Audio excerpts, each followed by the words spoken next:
You are sitting at home with your family, looking out and admiring the farm that lays out before you, when you see a giant piece of metal fall into your field. Then you see the flames and smell the smoke.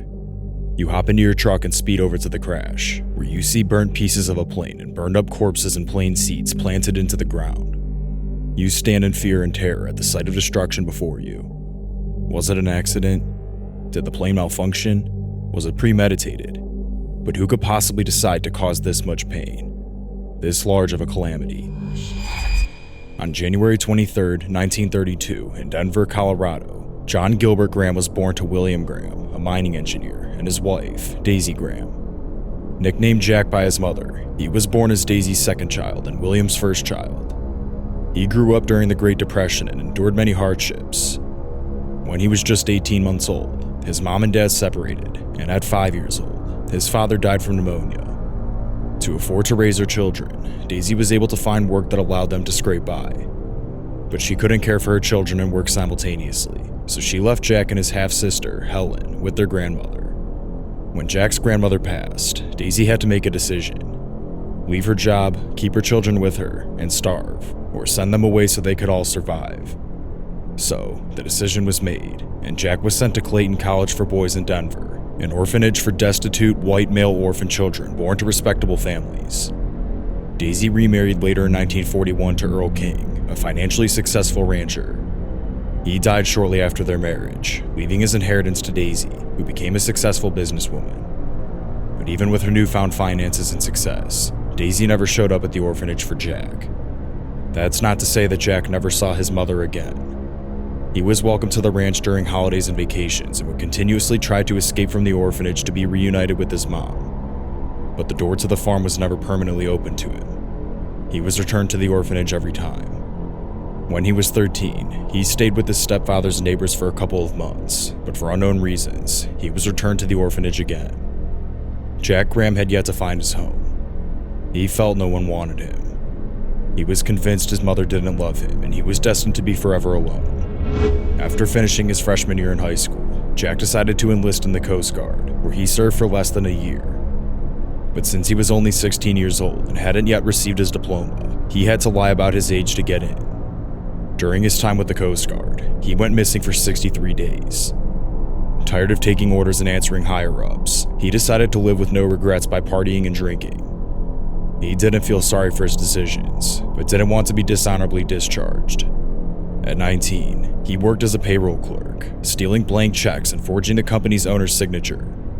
He managed to steal $4,200, which landed him on the local most wanted list after the company found out and reported him to the authorities. Once the police hunt for him began, he fled to Texas to continue his scheme. He got a job transporting whiskey across the Texas-Mexico border and was later arrested in Lubbock within a year of being discharged from the Coast Guard in the beginning of his career as a con. When he was arrested in Lubbock, he was sentenced to 60 days in county jail and was released to Denver County. He was found guilty on the forgery charge in 1951, but his conviction was suspended, and he was placed on probation for 5 years. He was also responsible for covering the costs of his crime over the span of 3 years, but his mother, Daisie, was kind enough to offer assistance with the payments. In between his transgressions, he was able to earn his high school diploma after passing Denver University's entrance exams. While completing his studies, he met a woman named Gloria Elsing, whom he later married in 1953. Jack Graham lacked the support system he needed, but when he was 22 years old, he and his mother Daisie reunited when he found out she was running a successful drive-in restaurant.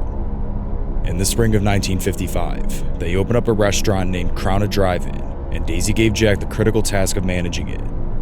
However, their partnership in the restaurant business lasted only a short time.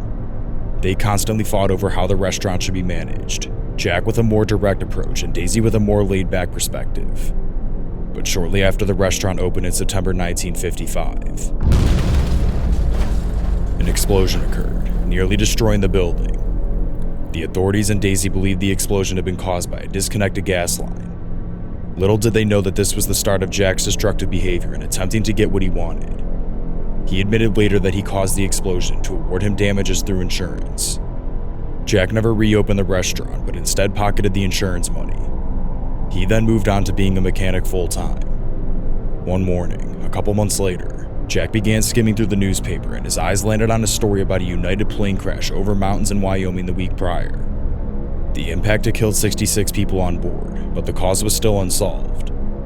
11 days later, Jack took a short drive to the store for supplies. He claimed that he was shopping for an artistic toolkit to give to his mother for Christmas. He knew she would spend Thanksgiving and Christmas with his half-sister and wanted to surprise her with something she would never expect.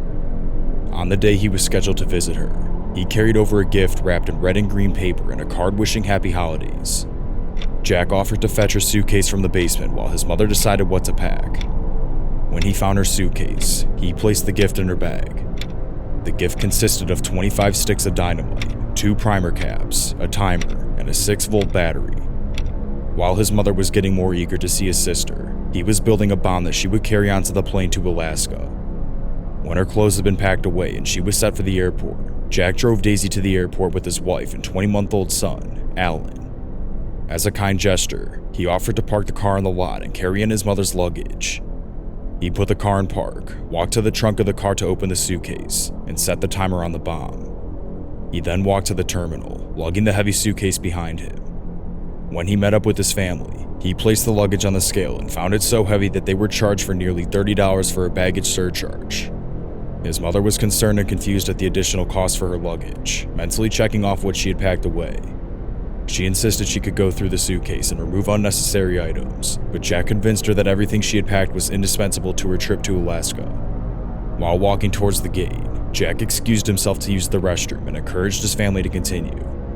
But instead of going to the bathroom, he headed toward an insurance vendor and purchased $37,500 worth of life insurance policies on his mother. As the plane began to board, Jack kissed Daisie goodbye and watched her board the plane. Hers a temporary goodbye, but he knew this was the last moment with his mother. He led his wife and son to the observation deck to wave goodbye to Grandma, but the plane sat on the tarmac for 30 minutes. Jack began to sweat, worrying about the timer on the bomb that had already started. He took a long breath when the plane started steering away from the terminal. He later stated that, at that moment, he was happier than he ever had been in his life. An hour or so later, when they had eaten dinner at the airport, Graham excused himself to get sick. He was sure there should be some kind of news about the plane humming through the airport at this time. Did it fail to go off, he thought. But as they were leaving the restaurant, the family overheard a man say, "There's been a plane crash." It was then at 6:52 p.m. on November 1st, 1955, on United Airlines Flight 629, that Jack Gilbert Graham's bomb detonated midair, causing the plane's remains to crash on a sugar beet farm near Longmont, Colorado. The family that worked the farm saw the flames and ran to their 2 farm trucks to speed toward the north fields. They jumped out of their cars and saw the horrific crash. Bodies, luggage, and jagged chunks of airplane had scattered the ground.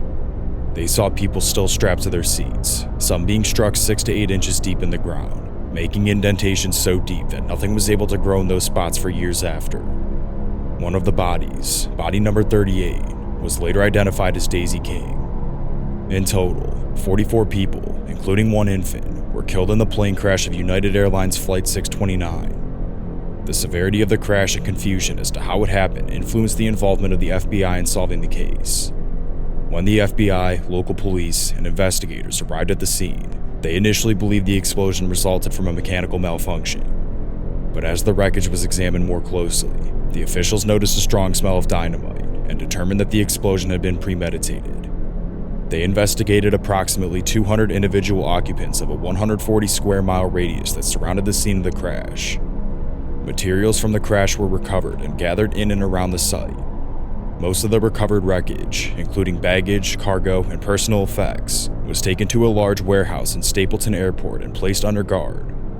Bodies were examined, and gray-black soot-like deposits were noted on several skin fragments. During the search, 5 compact fragments of sheet metal were found and couldn't be identified in any way as part of the plane or known cargo contents.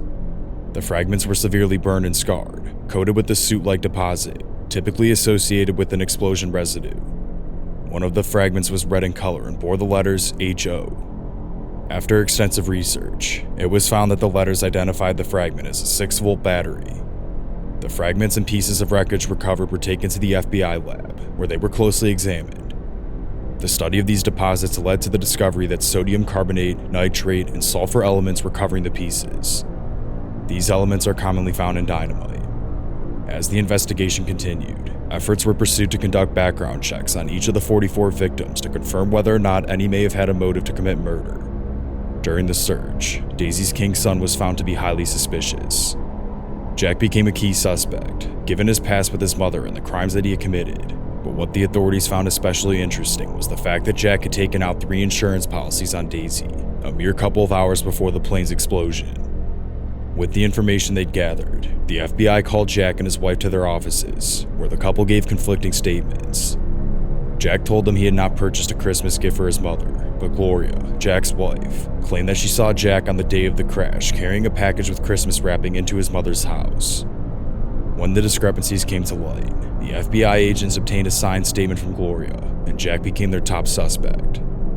A search warrant was obtained and the FBI agents searched his home, tearing through each room until they found Jack's closet.